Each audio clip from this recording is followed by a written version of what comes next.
La première chose que je regrette à propos de mes 20 ans, c'est que je regrette d'avoir pas été gentil avec ma femme, surtout dans ses premières années. Je n'étais pas gentil avec Emma. Je me souviens qu'un de mes amis m'a parlé quand il a commencé à l'université et que tous les chrétiens l'ont assis et il a dit, vous savez, regardez autour de toutes les personnes sur ce campus universitaire. Savez-vous quel est leur problème?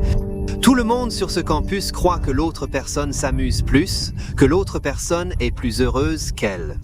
Et ils se comparent tous, mais ils ne savent pas ce qui se passe à l'intérieur. Et en fait, c'est essentiellement le récit de ma vie. J'ai toujours pensé que l'herbe était plus verte de l'autre côté, et je ne me rendais pas compte que devant moi il y avait cette belle femme qui se souciait de moi, qui était gentille et compatissante. Ok, ouais, elle n'était pas parfaite, mais elle était parfaite pour moi. Bientôt, je vais vous lire un verset biblique. Ce verset biblique montre que la Bible est véridique. L'apôtre Paul, qui n'était pas marié, comment savait-il dire cela sur les mariés? Il dit dans Colossiens 3, verset 19, « Maris, aimez vos femmes et ne soyez pas durs avec elles. » Il le savait parce que Dieu lui avait dit de le noter. Oui ou non? Pensez-vous que ses lèvres devant vous ont déjà dit des mots horribles à ma femme? La réponse est oui, et si je pouvais changer quelque chose sur mes 20 ans, j'aimerais pouvoir reprendre certaines de ces choses horribles que j'ai dites. J'aimerais pouvoir changer à quel point j'étais parfois égoïste. Et parfois j'ai envie de prier ça au Seigneur. Et si le Seigneur devait répondre, il dirait « Tu ne peux pas, Joe, il est trop tard. Le dégât est déjà fait. Jeune homme, s'il vous plaît, écoutez-moi, si Dieu t'a confié une de ses précieuses filles, une de ces filles qu'il a payées avec un prix, le précieux sang de l'agneau, le Seigneur Jésus-Christ. Si Dieu vous a donné une femme, ne soyez pas dur avec elle, ne lui criez pas, ne levez pas votre voix. Elle peut parfois être cruelle avec vous, mais élever votre voix et lui parler de manière méchante n'est jamais la réponse. Et jeune homme, s'il vous plaît, arrête de regarder les autres femmes. Encore une fois, uniquement par la grâce de Dieu, je suis ici aujourd'hui avec un mariage, un ministère et une espérance au-delà de la tombe, parce que Dieu m'a empêché de faire de graves erreurs au début de notre mariage. Si c'est toi et que tu fêtes sur ce péché, je te supplie, me repentis, me tourne de lui, retourne vers la femme de ta jeunesse et me réjouis d'elle aujourd'hui, vol 2. J'aimerais ne pas être si anxieux. Tu sais, toute ma vie, j'ai été guerrier. Je m'inquiète pour ma santé, pour l'argent, pour ma voiture, ma maison et pour mon ministère. J'ai même peur de perdre mes cheveux. Et comme vous pouvez le voir, ce n'est pas vraiment d'aide du tout, n'est-ce pas? L'anxiété peut être un vrai problème et inquiétant pour moi. Le diable l'a utilisé pour me distraire de toutes les bénédictions que Dieu a versées de ma vie. L'anxiété vous privera de votre joie. Et le problème de l'anxiété est de nombreux chrétiens. Nous ne le prenons pas au sérieux, n'est-ce pas? Nous pensons, oh, c'est seulement un peu inquiétant. Ce n'est pas comme l'alcoolisme, ce n'est pas la toxicomanie, ce n'est pas perdu, c'est juste un peu inquiétant. Ce n'est pas la plus grande chose au monde pour laquelle vous vous inquiétez, mais c'est parce que quand vous vous inquiétez, qu'est-ce que vous faites? Tu dis, Seigneur Dieu, je ne te fais pas confiance. Je doute que tu sois un Père céleste. Je ne crois pas ta parole et je ne crois pas aux promesses dans ta parole, dans la parole de Dieu. Ça dit que mes temps sont entre tes mains. Et si tu vas te soucier, tu dois dire « Dieu, je ne crois pas que mes temps soient entre tes mains. Je ne crois pas que tu sois un berger souverain qui prendra soin de moi. Donc peut-être en ce moment, en particulier en ce moment, dans toute l'incertitude de notre moment, vous devenez assez anxieux. Eh bien, je dis juste que jetez vos craintes sur le Seigneur souverain. Faites confiance à Jésus. Il connaît l'avenir, tu ne le sais pas. Et essayez de tout le possible de mettre tous vos soins, de lui mettre vos soins, car il se soucie de vous. 3. J'aimerais comprendre la grâce de Dieu si je devais mettre un papier de test devant vous maintenant, et je vous ai donné 3 options. La première option est que je crois que Dieu m'aime. La deuxième option est que je crois que Dieu me supporte. La troisième option est que je crois que Dieu me déteste. Lequel de ces 3 cocheriez-vous? Tu sais lequel j'aurais bien évidemment choisi de cocher. D'accord, je ne pense pas que Dieu me déteste, mais je ne crois pas vraiment qu'il m'aime non plus. En tant que jeune prédicateur, je pense que beaucoup de ces choses ont été révélées dans ma prédication. J'ai tellement étudié la sévérité de Dieu, j'ai tellement étudié la colère de Dieu que j'ai oublié de prêcher que Dieu est un Dieu de grâce, que Dieu est un Dieu tendre. Et maintenant, s'il vous plaît, ne me malentendez pas.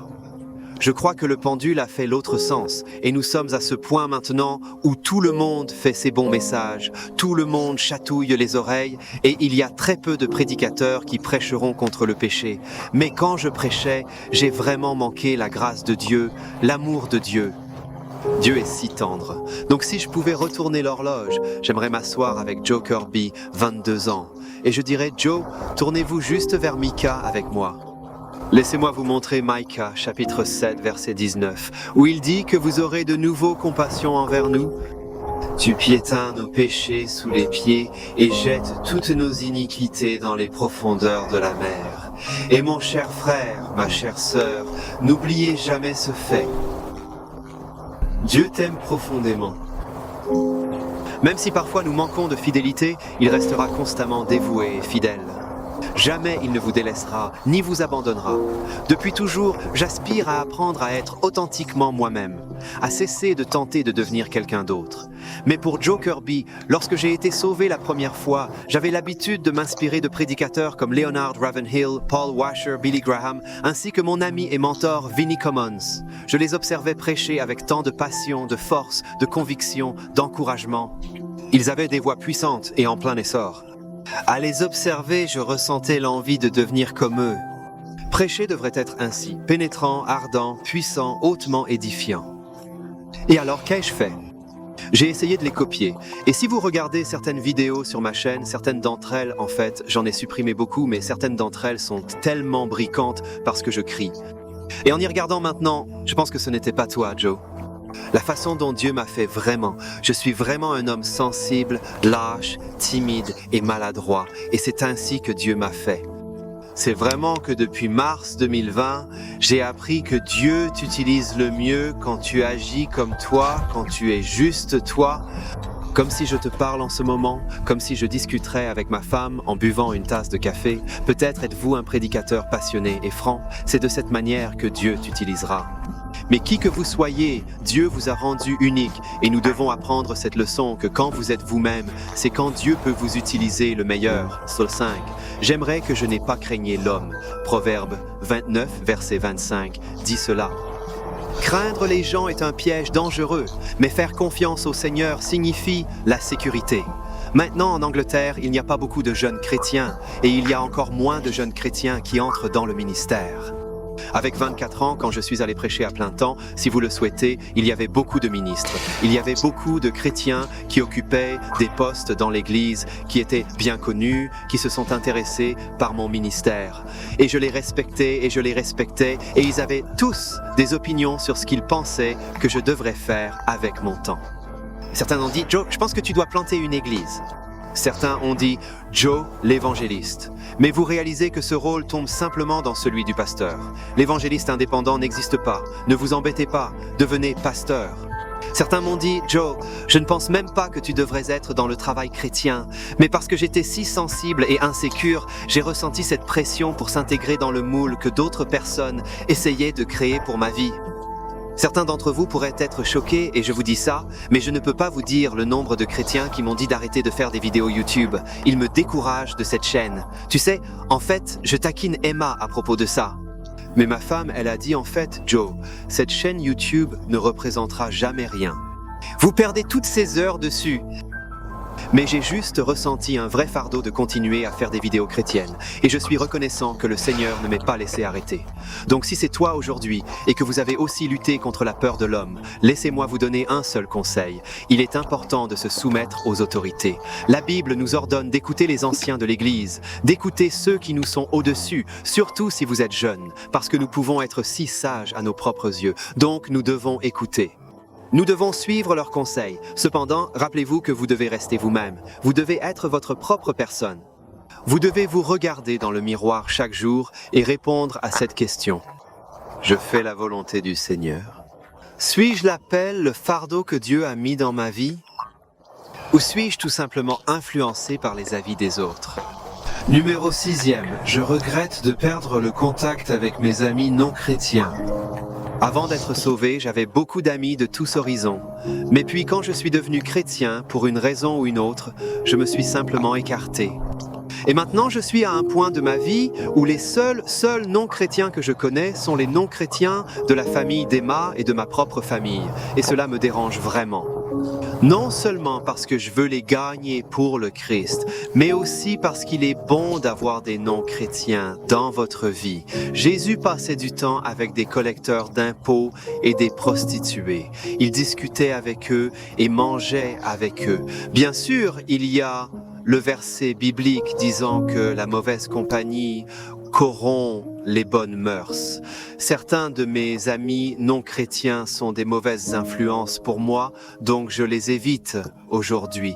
Mais si vous avez des amis non chrétiens et qu'ils ne vous entraînent pas dans le péché, restez en contact avec eux, souciez-vous d'eux et soyez une lumière dans leur monde sombre. Et enfin, numéro 7, je voudrais savoir que la sainteté équivaut au bonheur.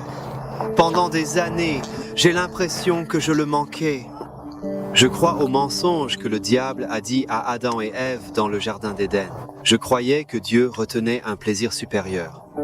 Je crois que Dieu me cachait quelque chose. Et si je suis allé m'impliquer dans les voies du péché, soudain je découvrais ce qu'était le vrai bonheur. Et ces mensonges m'ont conduit dans des endroits sombres, où je suis reculé et je suis tombé loin de Dieu pendant longtemps. Mais maintenant je sais que la sainteté égale au bonheur quand je me réveille tôt. Plus je passe plus de temps dans la prière, plus je lise le mot, plus je passe de temps à connaître le Sauveur qui a sang né et est mort pour moi, plus je sais que c'est pour ça que j'ai été créé. J'ai été créé pour l'adorer. Parfois, des gens m'écrivent et disent « Joe, merci pour ton honnêteté. Merci de partager tes luttes et tes péchés avec tout le monde. » Pourquoi fais-tu cela, Joe? Il y a une vraie raison pour cela. Au fil des années où je suis tombé dans le péché, je revenais toujours à un chapitre de la Bible. Tu sais lequel? Psaume 51. Et dans le psaume 51, David écrit ceci: « J'enseignerai aux transgresseurs tes voies. » Et la raison pour laquelle je suis si honnête à propos de ces choses est parce que je crois que c'est mon devoir de vous avertir que ces choses ne vous donnent aucun plaisir. Ces choses ne vous satisferont pas. La voie de Dieu est la meilleure voie. J'ai en fait une vidéo où je donne une sorte de 5 avertissements pour le chrétien tiède, pour la personne qui s'écarte de Dieu. Veuillez aller regarder ça maintenant parce que je pense que cela aidera vraiment ceux d'entre vous qui ont peut-être retourné. Et si vous n'êtes pas encore abonné, veuillez cliquer ici. Nous aimerions votre communion ici, hors des ministères.